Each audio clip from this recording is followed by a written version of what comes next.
할렐루야. 젊은이들을 보니까 정말 부럽습니다. 若い皆さんにお会いできて羨ましい気持ちです。 제가 여러분 나이 때는 교회를 안 다녔거든요. なぜかというと、私が皆さんの年の時にはまだ教会に通ってなかったんですね。 저는 둘째 아들을 낳고 교회 다니기 시작했습니다. 私は2番目の次男を産んでから教会に通い始めました。 이런 아름다운 모임에 둘째 아들 낳기 전까지는 속하지 못했죠. このような美しい集まりに2番目の子供を産む前までは存在さえしなかったです。 여러분, 이런 아름다운 모임에 속했다는 건 참으로 축복입니다. 皆さん、このような美しい集まりに属しているということはとても祝福です。 요한복음 15장을 보면 가지에 속하라 그랬죠. ヨハネの福音書15章なんですけれども、その枝にくっついていなさいという表現がありますね。 여러분, 가지에 붙어 있어야지 열매 맺습니다. 皆さん、木にくっついている枝、そこから実が結ぶんですね。 그래서 이런 아름다운 모임을 여러분들이 만들면 なので、このような美しい集まりを皆さんが作り続けていけば、 여러분들이 모임을 만들면 이 모임이 여러분을 도와서 아름다운 삶이 되게 할 것입니다. このような集まりを作り続けることで、その集まりがかえって皆さんの方に美しい人生を与える、そういう役割をします。 근데 문제는 저 이걸 하나 주셔야 되거든요. ただ問題は、私ちょっとリモコンが必要ですね。 어떤 모임이든지 아름답기만 한 건 아닙니다. ただ、どんな集まり、共同体がでもですね、美しいばかりの美しいだけの共同体はありません。 그래서 어떤 모임이든지 갈등이 있다는 거죠. どんな集まりでも葛藤は存在します。 근데 우리는 그 갈등을 어떻게 보느냐 하면 뭔가 불편하고 잘못됐다라고 생각하죠. 私たちはその葛藤について、何か不便で何か間違っているというふうに考えがちです。 잠깐만, 제가 파워포인트를 少々お待ちください。 계속해서 할까요? 저는 괜찮습니다. 오케이, 준비할 동안.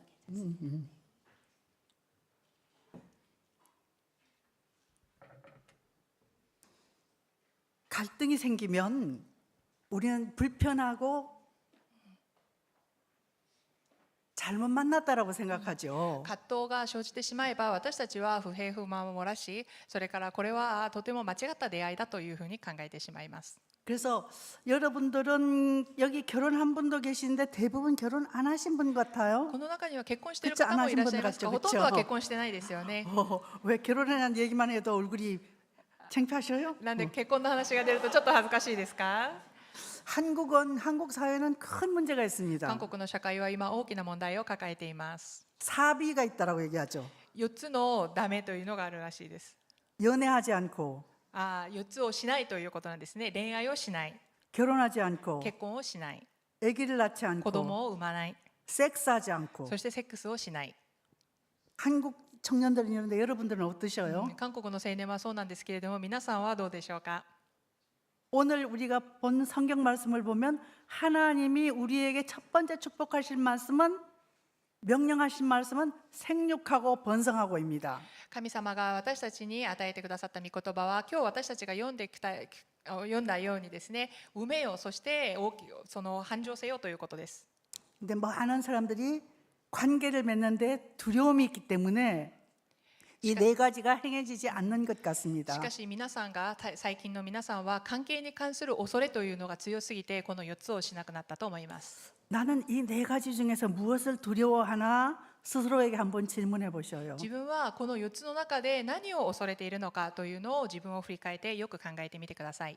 그래서 여러분들이 결혼 안 했지만 설명하기 쉽게 부부 갈등에 대해서 얘기를 한번 皆さん 해보겠습니다. はまだ結婚はしてないんですけれども、皆さんに説明しやすく夫婦葛藤というのをサンプルに見ていきたいと思いま 자, す。 파워포인트를 띄워주십시오. パワーポイントの方をご覧ください。 우리를 속이는 게 있습니다. 私たちを騙そうとしているのがあります。 동화책에서 우리를 속이죠. それはおとぎ話もそうです。 특별히 그 신데렐라. 特にシンデレラですね。 신데렐라 동화 아시죠? 皆さんシンデレラという物語知ってますよね。 그 신데렐라가 동화 제일 끝이 어떻게 되어 있냐면 두 사람은 결혼해서 행복하게 오래 살았더라. そのシンデレラの一番最後のストーリーは2人は結婚して末永く幸せに生きたという話が出てくるんですが、 여러분 저게 거짓말인 거 아셔요? それが嘘だということを皆さんお気づきでしょうか。 저게 거짓말입니다. あれは嘘です。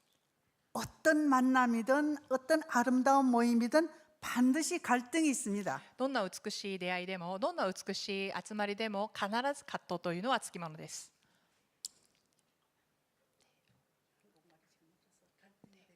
네, 지금 부부 갈등의 원인 2번이 나와 있습니다. 네, 수전 존슨. 1번 가자. 아, 여기 자, 맞습니다. 어떤 모임이든지 반드시 갈등이 있다라고 얘기를 했는데 왜냐하면 どんな集まりでも必ず葛藤があると話しました。これなぜかというと、 우리는 죄인이기 때문에 私たちが 그렇습니다. 罪人だからです。 여기 나는 죄인이 아닙니다 하는 분 こ 손 こに 한번 私は罪 들어보셔요. 人ではありませんよという人がいれば手を挙げてくださいますか。 크리스찬이 된다는 건 첫 번째 나는 죄인입니다를 인정하는 분들이죠, 그렇죠? クリスチャンになる第一歩は私は罪人ですというふうに認めるということなんですよね。 우리는 죄인이기 때문에 굉장히 이기적입니다. 私たちは罪人だから自己中心的です。 모든 사건을 해석할 때 내 시각으로 내 생각으로 해석한다는 ど 거죠. んな出来事でもそれを解釈するときに自分の見方、そして自分の考え、自分の経験によって解釈します。 그래서 내 생각과 맞지 않으면 이상하다, そして自分の考えと合わなければそれはおかしいと、 틀렸다라고 間 생각하죠. 違っていると言ってしまうんですね。 저는 제 남편하고 대학에서 만난 캠퍼스 커플입니다. 私は大学時代に旦那と出会ってキャンパスカップルになりました。 제가 좀 적극적으로 쫓아다녀서 붙잡아서 결혼했습니다. 私が積極的にダッシュをしま、積極的にこう話しまして、それで、結婚ができました。 우리 과의 킹카였거든. うちの科で、大学の同じ科で一番トップのかっこいい男性でした。 근데 제 남편은 결혼을 그렇게 빨리 할 마음이 없었어요. しかし旦那の方はあまりそんなに結婚したいと思ってなかったようです。 대학에 나와서 석사하고 박사하고 대학 교수로 남는 게 꿈이었습니다. 大学を出て修士をして博士をして、それから大学教授になることが夢でした。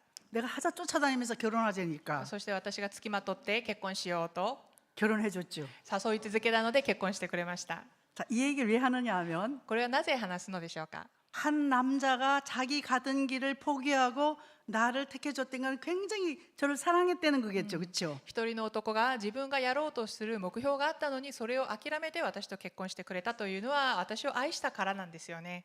이렇게 사랑하는 남자하고 결혼했으니까 굉장히 행복했을 것 같죠? こんなに愛してくれる男と結婚したなんてとても幸せだったと想像してますか。 근데 결혼한 지 5년쯤 되어지니까 너 만나서 내 인생에 잘 된 게 없다. しかし結婚して5年ぐらい経った時にあなたと出会って私の人生めちゃくちゃになったよと。 난 결혼을 너무 빨리 해서 억울하다. 結婚をあまりにもこう幼い年にやってしまってそれがもう嫌で嫌でみたいな。 제 남편 26에 저하고 결혼했거든요. 旦那の場合26歳で私と結婚しました。 그래서 갈등이 일어나기 そ 시작했습니다. こで葛藤がありました。 근데 이 갈등이 일어나는 게 정상적인 걸로 봐야 되는데 이 갈등은 제가 굉장히 심각하게 봤습니다. しかしこの葛藤というのはとても正常的な普通なものなのに自分はこの葛藤に問題があると思いました。 왜냐하면 なぜかというと 우리 아버지, 우리 어머니 엄청나게 싸우셨거든요. 私の父親と私の母親が本当に夫婦喧嘩が多かったからです。 그래서 제가 지나치게 움츠렸죠. なので私は本当に緊張しました。小さくなってしまいました。 여러분 결혼을 하면 갈등을 억누르는 부부가 있고 皆さん 갈등을 회피하는 부부가 있고 또 갈등을 극복하는 부부가 있습니다. 皆さんが結婚すると夫婦の形があるんですけれども、それは葛藤を我慢して生きる夫婦があって、また違う葛藤を回避して生きる夫婦があって、それから葛藤を克服して生きる夫婦という3つのタイプが基本的にあります。 저는 결혼한 지 올해로 51년 됩니다.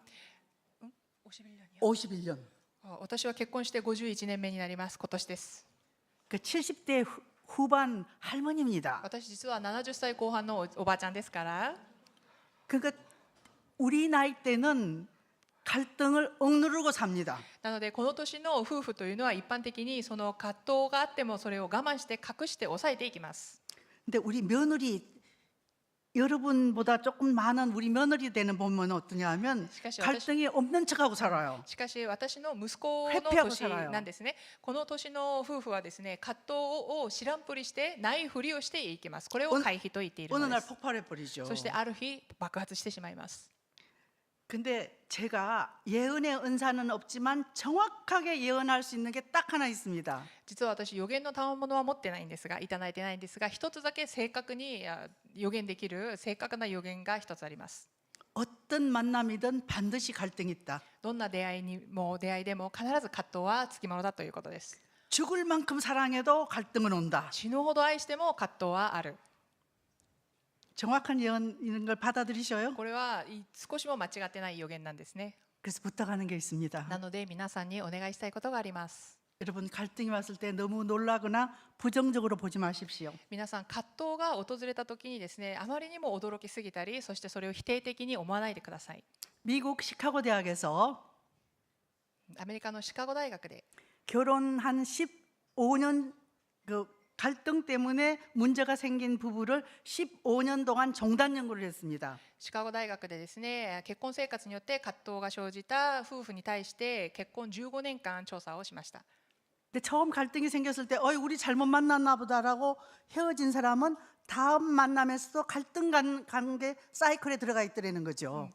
最初の新婚の当時に私たちは葛藤があっておかしいというふうに考えて別れてしまう人たちは次の誰かに出会っても同じように葛藤によって別れるというのを繰り返すということです。 그런데 이렇게 좋은 공동체에 속하고 또 상담을 받고 자기를 돌아본 사람들은 굉장히 삶이 성숙하더라는 거죠. しかしこのような美しい共同体に属していて相談を受けたりまた自分を振り返る自分を見るそういった努力を続ける人は良い解決策が見つかるということです。 그래서 여러분 공동체를 건강하게 만들기 아름답게 만들기 위해서 여러분 애쓰십시오. なので皆さんはぜひこの美しい共同体を健康にそして美しく作り続けるために努力し続けてください。 그럼 여러분 공동체가 여러분을 도울 겁니다. そうすると皆さんの共同体が皆さんを助けるそういう役割をしてくれます。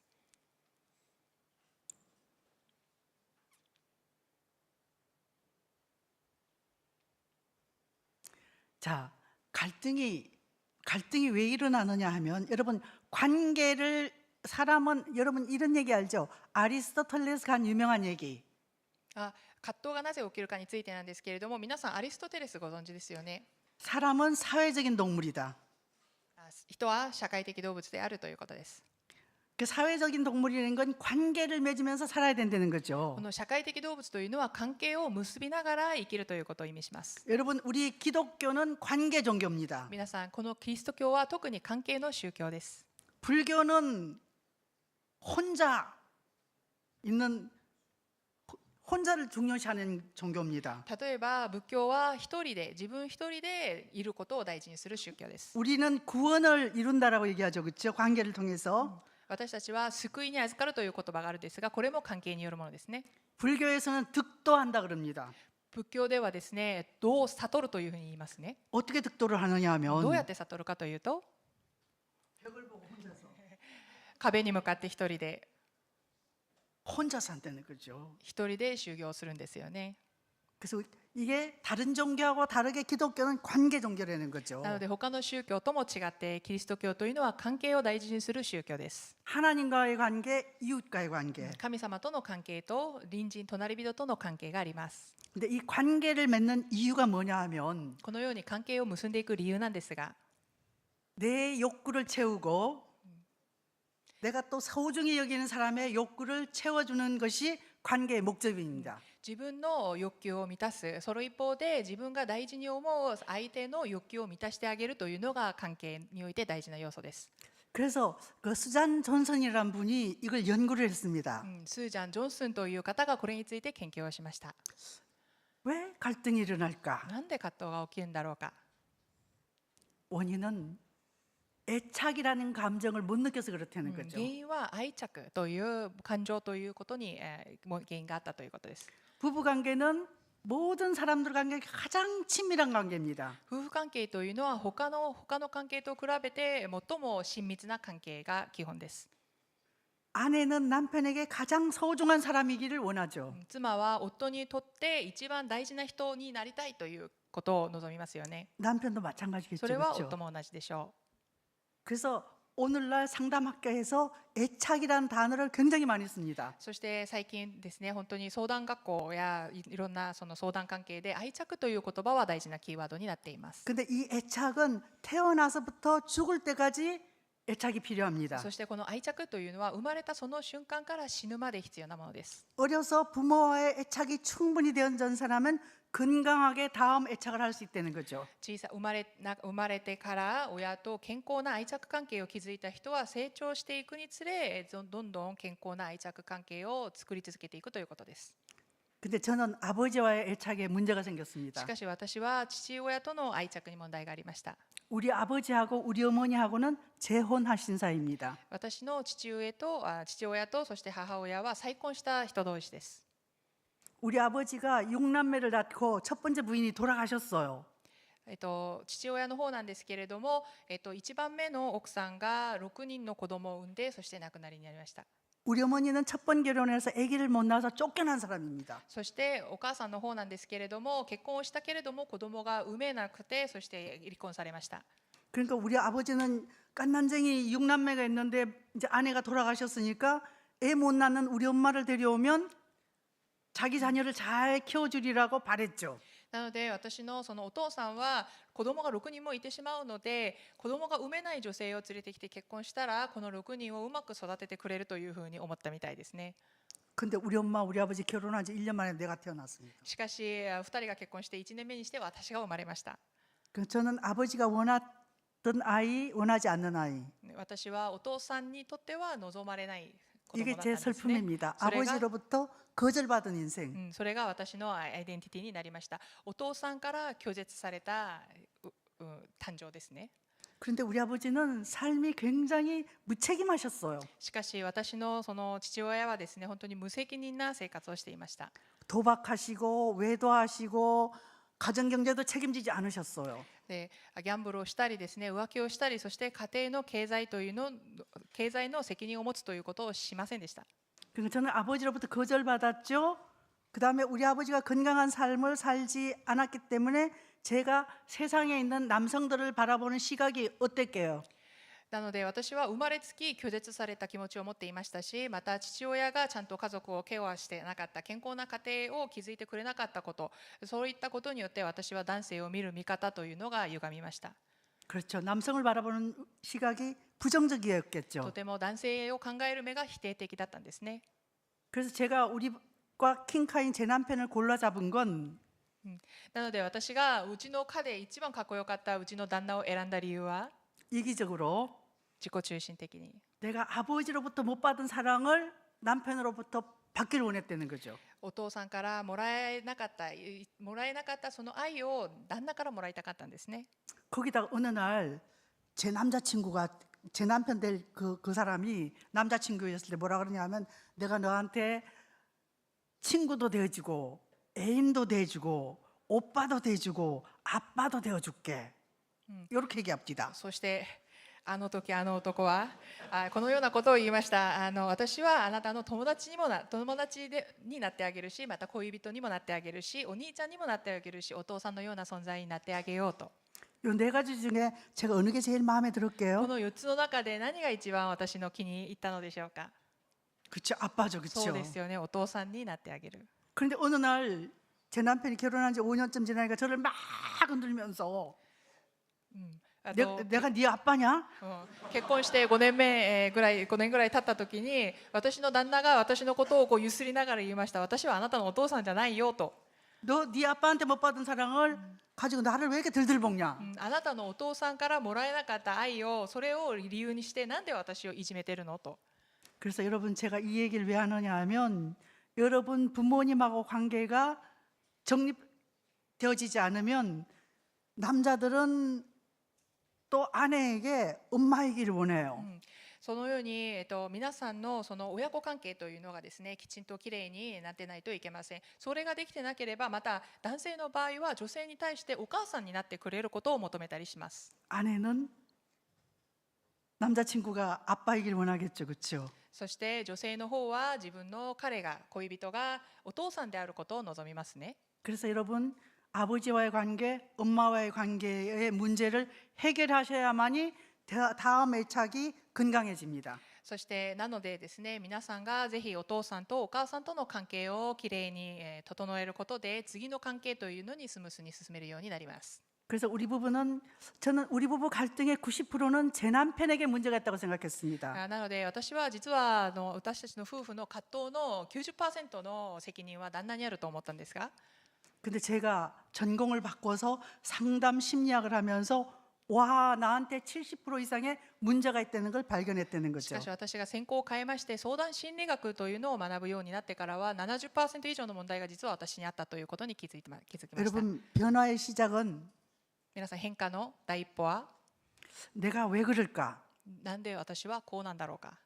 나를 이해하는 것이 변화의 시작입니다. 自分はどうしてこんな行動をするのだろうかというふうに自分を理解するのが変化の第一歩になります。 나는 왜 어떤 일에 그냥 뚜껑이 확 열릴까? どうして自分はこういう出来事にはなぜか理性を失ってしまってもうすごく怒ってしまう、その理由は何だろうか。 나는 왜 어떤 데 지나치게 해서 이렇게 숨을까?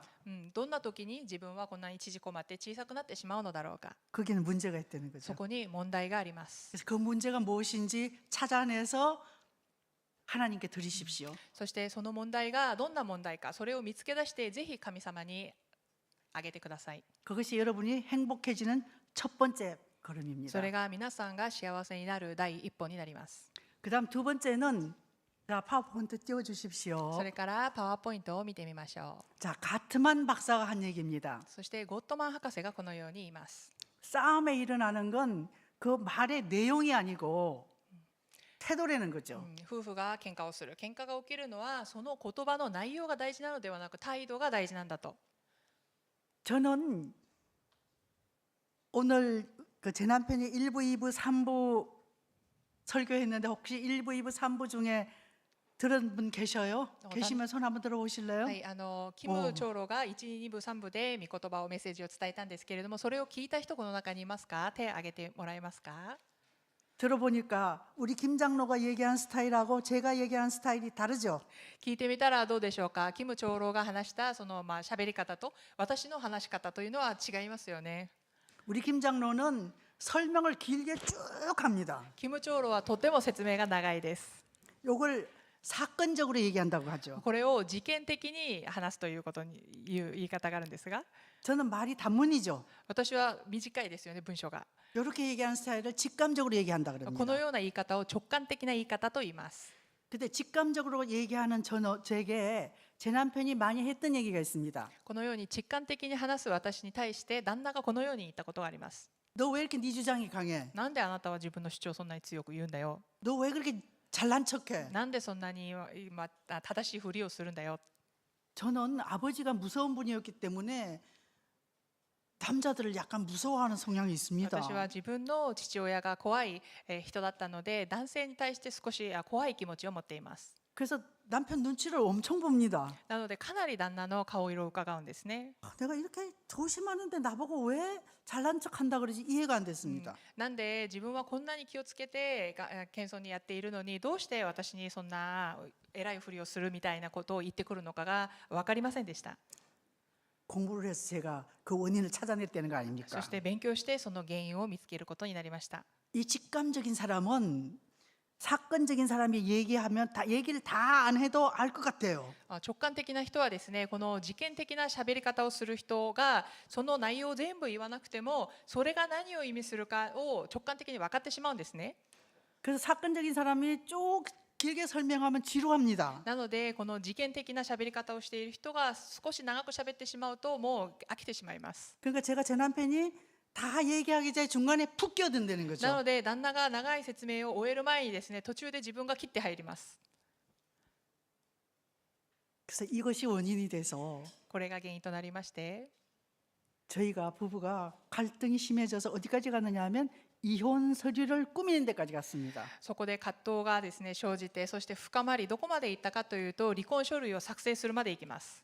그래서 나는 사건적으로 얘기하는가 직감적으로 얘기하는가 なので自分の喋り方が自見的なのか直感的なのか 여러분 얘기하는 습관도 한번 체크업 해보십시오. 皆さんの言葉の習慣というのもチェックしてみるといいと思います 그다음 여기에다가 이제 결정적인 게 남자 여자가 다르다는 거죠. そういう違いもあるんですが決定的な違いは男女が違うということですね 옛날에는 TV에서 남자 여자 다른 걸 많이 다뤘습니다. 昔はかなりテレビの方で男性と女性はこう違うという内容がかなり取り扱われたんですが 이제 TV에서 남자 여자 다른 거 다루지 않습니다. 最近はその男女差についてテレビで内容が流れることはなかなかありません 다루면 바로 어떠냐 하면 젠더 갈등으로 들어가 버린다는 거죠. そこがここがこう違うという話になってしまうとジェンダーの葛藤の内容につながってしまいます 여러분 남자 여자는 달라요. しかし男性と女性は違うんですよね 생물 시간에 배우셨죠? 生物の時に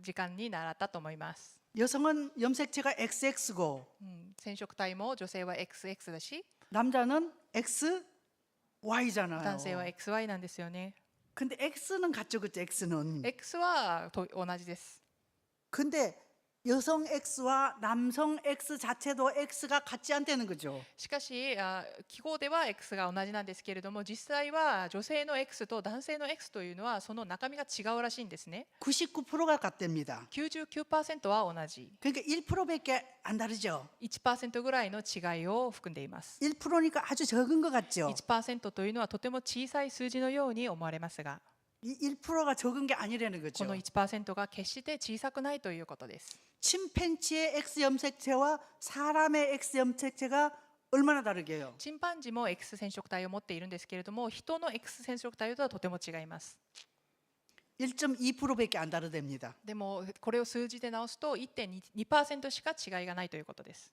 그 0.2% 때문에 하나는 침팬지가 되고 0.2% ですねなので 사람이 0.2% 됐다는 の違いで片一方はチンパンジーになって片一方は人間であるというふうに分類されるわけです 그래서 여자친구에게 계속해서 몰아붙이면 여자친구가 침팬지가 될 수 있어요. なので彼女にあまりにもこう責める攻撃しすぎると女性もチンパンジーになりうるということです 남자친구 오빠에게 계속 밀어붙이면 오빠가 침팬지가 될 수 있다는 そして거죠. ボーイフレンドにですねあまりにもこう攻撃をしすぎると彼がチンパンジーになりうるということです 여러분들은 남자 여자 다르다는 거 다 받아들이시죠? 皆さんは男性と女性が違うというのを受け入れてますか必ず受け入れてくださいね違います 자, 파워포인트. パワーポイントです 자, 첫 번째 다른 게 호르몬 자체가 まず 다르잖아요. 第1番目に違うのはホルモンそのものです 남성을 움직이는 호르몬은 테스토스테론이라는 호르몬입니다. 男性を動かすホルモンはテストステロンというホルモンです 많이 들어보셨죠?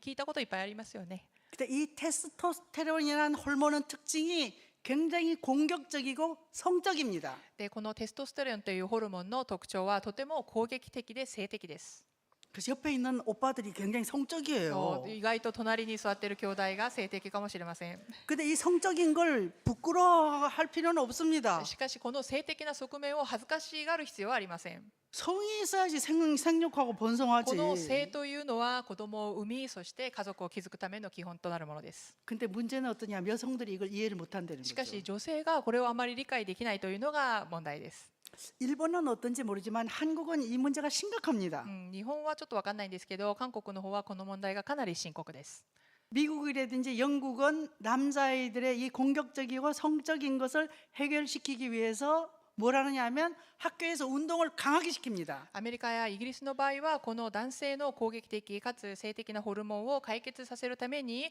学校でかなり激しい運動をさせたりします 근데 한국은 지금 운동 안 시키잖아요. しかし韓国の方では最近スポーツなんかやらせません 생각보다 이 문제가 굉장히 思った 심각합니다. よりこの問題はかなり深刻です 그래서 내가 사귀고 있는 오빠가 남성이길 원하면 오빠가 성적이라는 걸 알아야 되는데 そして私が付き合いたい彼が男性であることを認めるためには彼が性的であることを認めなければなりません 제 남편하고 저하고는 대학교 1학년 때 만나서 이제 4년 동안 연애하고 졸업하자마자 결혼했거든요. 私と旦那の場合大学1の時に出会い4年間恋愛をして卒業して結婚しました 근데 솔직히 얘기하면 스킨십은 했습니다. 正直に言う告白するならばスキンシップはしました 근데 섹스는 안 했습니다. しかしセックスはしてないです 근데 제가 몰랐어요. 남자가 그렇게 성적인 걸. しかし私はその時は知りませんでした男性がそんなに性的であることを 근데 사귀는 동안 굉장히 섹스하고 싶어 합디다. で付き合う間に本当にもうセックスしようみたいな雰囲気を感じることができました。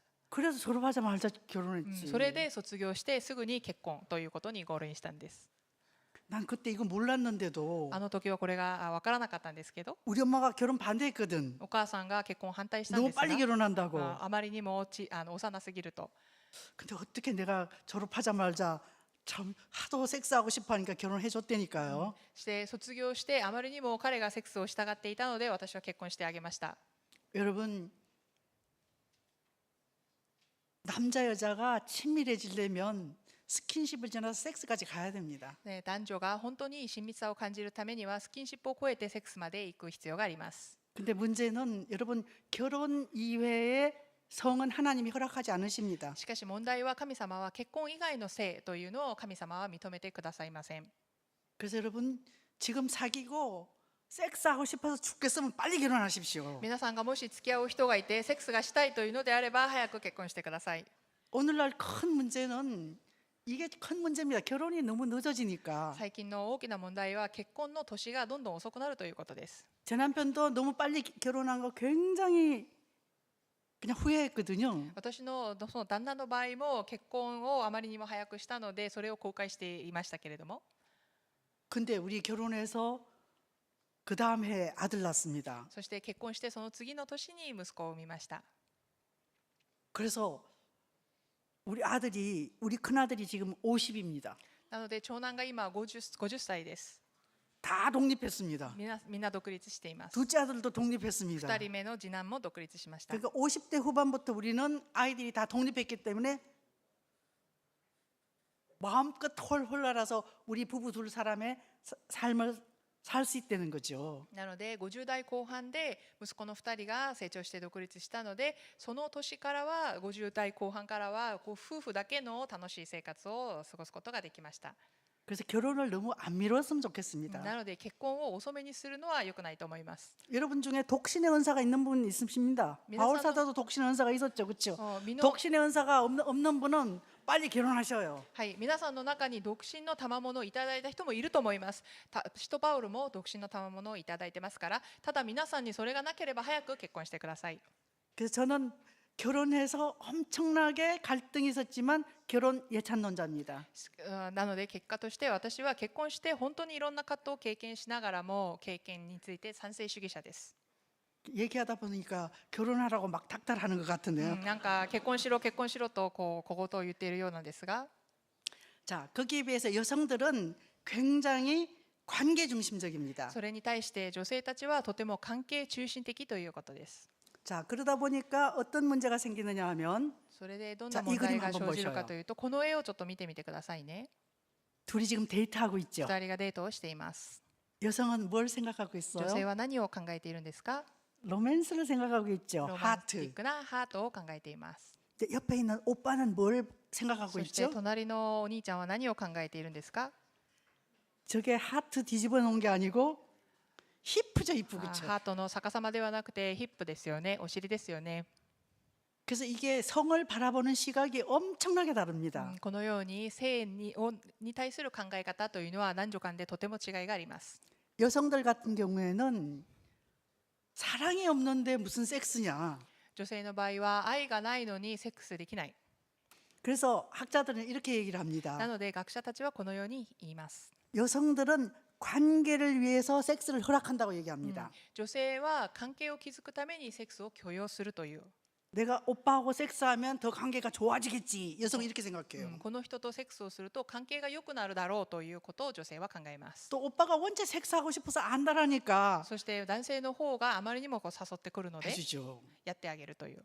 근데 남자는 섹스를 위해서 친절을 베풀어요. しかし男性はセックスのために親切を施せるものです。 그래서 여러분 중에서 특별히 저같이 아버지와의 관계가 어려운 분들은 조심하셔야 됩니다. なので皆さんの中でもし特にですね、私のようにお父さんとの関係で問題があるというふうに感じている人はこのセックスに必ずかなり気をつけなければなりません。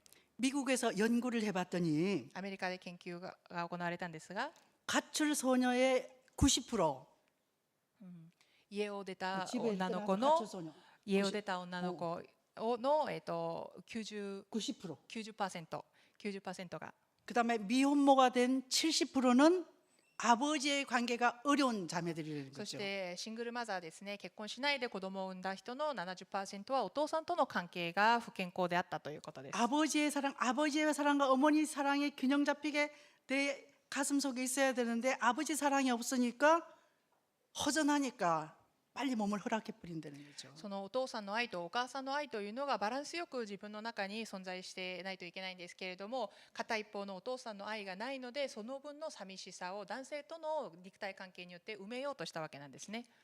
제가 이렇게 얘기하면 큰일 났다. 난 우리 아버지 미워하는데 어떡하냐 걱정하는 분 계셔요. このような話をすると、もうとても大変だと、自分は自分のお父さんとあまり関係が良くないということで心配する人もいます。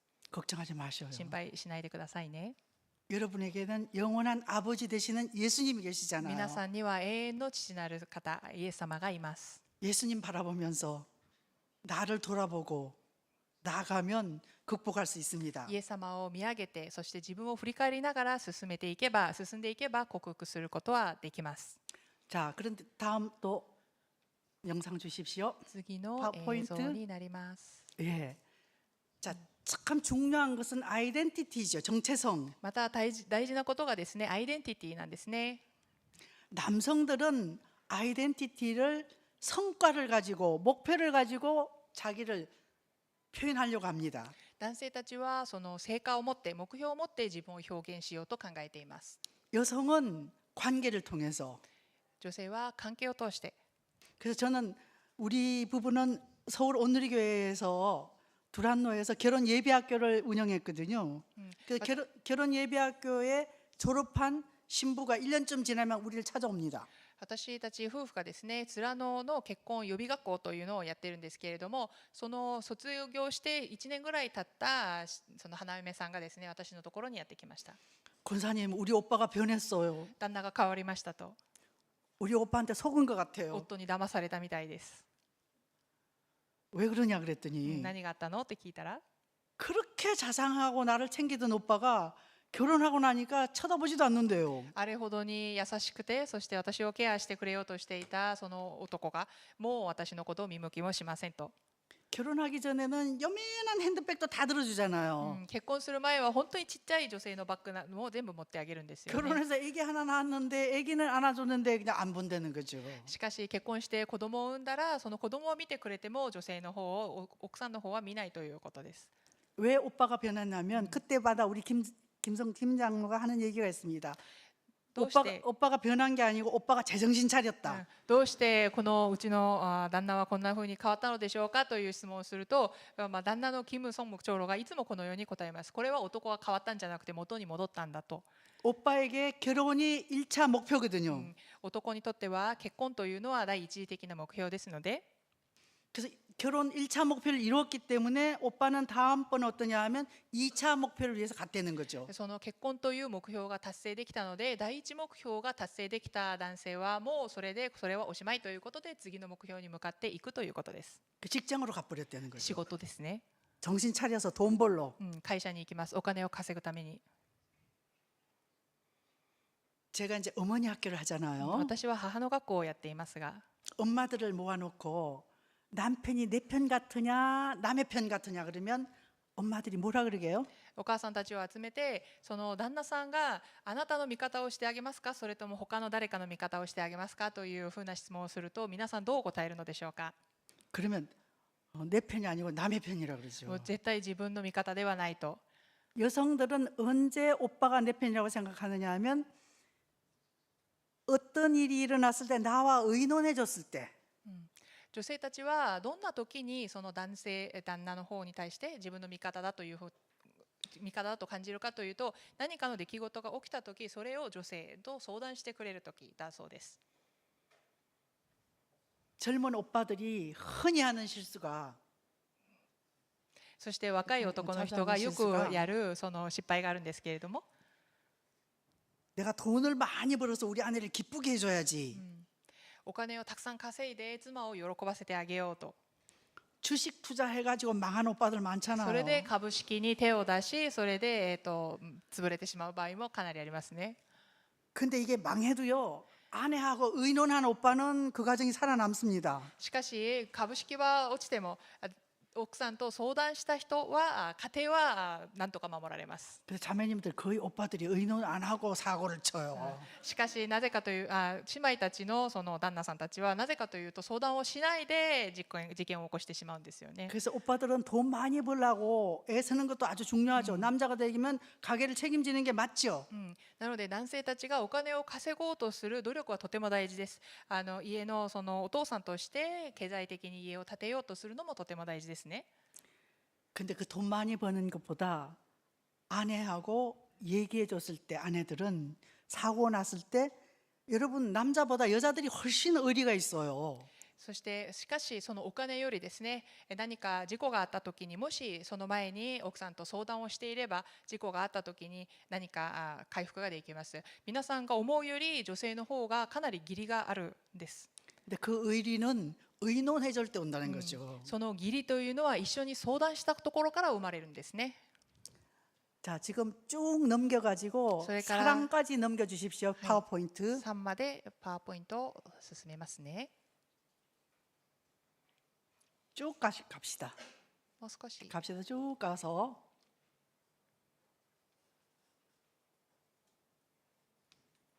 쭉 갑시다. 사랑이 대화 나왔죠? 쭉 가서 사랑 갑시다. 지금 사랑이죠, 그렇죠? 요거 잠깐만, 요거 전에. 자, 됐습니다. 예. 자, 애착에 꼭 필요한 것이 사랑입니다. そして愛着に必ず必要なのが愛ですね。 아까 에베소서 5장 33절에 사랑하고 존경이 나왔죠, 그렇죠? エペソの御言葉5章33節で一緒に読みましたけれども、愛しなさいという言葉と敬いなさいという言葉が出てきます。 내가 40억 남자 인구 중에서 고른 내 남편, 내 오빠가 멋있는 남자가 되려면 여자친구로부터 아내로부터 존경을 받아야 된다는 거죠. この40億から選ばれた旦那さんが本当に素敵な旦那さんになるために必要な要素は妻からの敬う敬愛ですね。 제가 대학 1학년에 제 남편을 만났는데 제 남편이 저한테 관심이 없어요. 大学1年の時に私は旦那と出会いましたけれども、私にあんまり興味を示しませんでした。 그래서 제가 어떻게 요 남자를 저에게 관심 기울이게 할게요. それで彼の関心を私に向かせるために私はどんな努力をしたのでしょうか。 우리가 학술 발표를 하는데 学術発表会だったんですが、 같이 이제 학술 발표를 하게 됐습니다. 一緒に発表することになりました。 근데 제가 베토벤이 오선지를 놓고서 몰두하는 그림 여러분 보셨어요? 그 유명한 그림 있어요. で皆さん多分この絵見たことがあるかと思うんですが、ベートーベンがその音楽の紙を置きましてすごく集中する姿の絵です。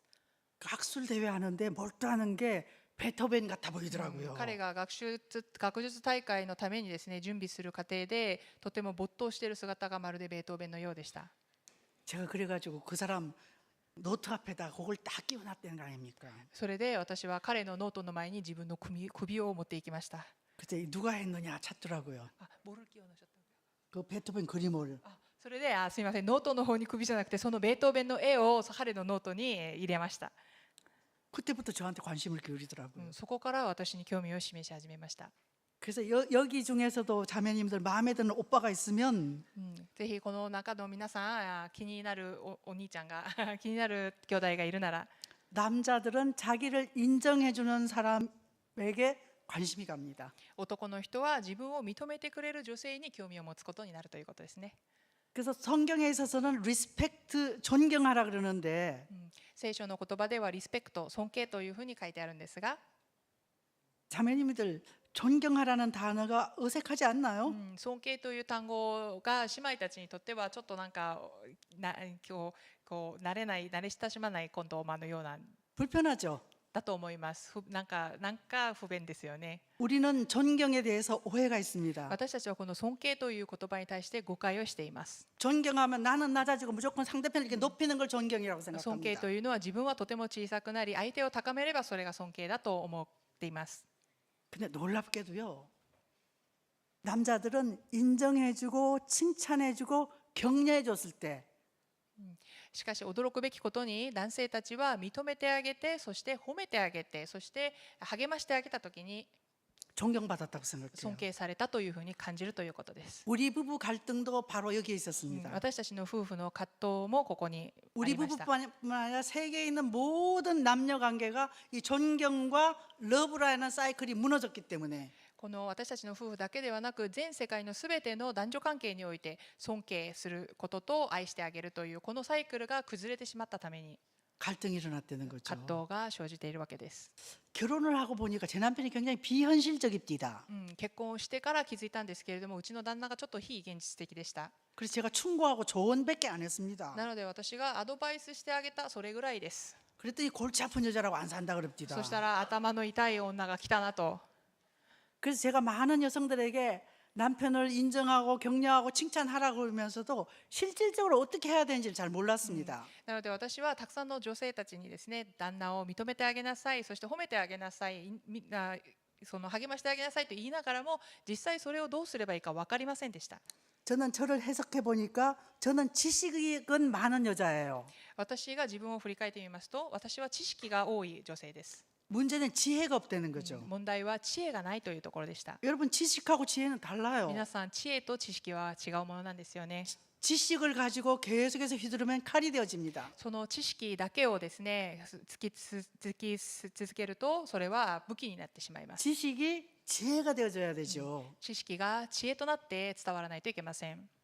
그래서 제가 이것 때문에 굉장히 고민하면서 남자를 다루는 비결 하나를 알아냈습니다. なので私とても悩みながらですね、男性の方をどう接すればいいか、その秘密を一つ見つけました。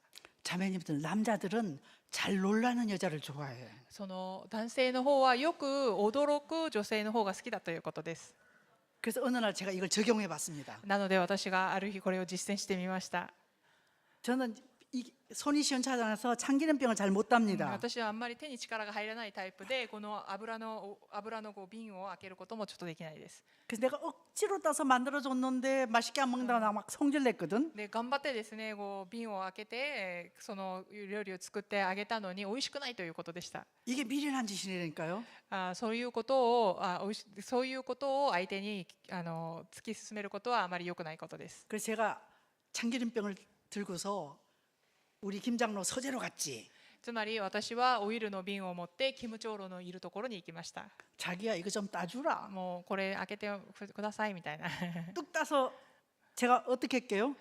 彼が栓を開けてくれた時、私は何をしたでしょうか。 그 제가 와 잘 딴다.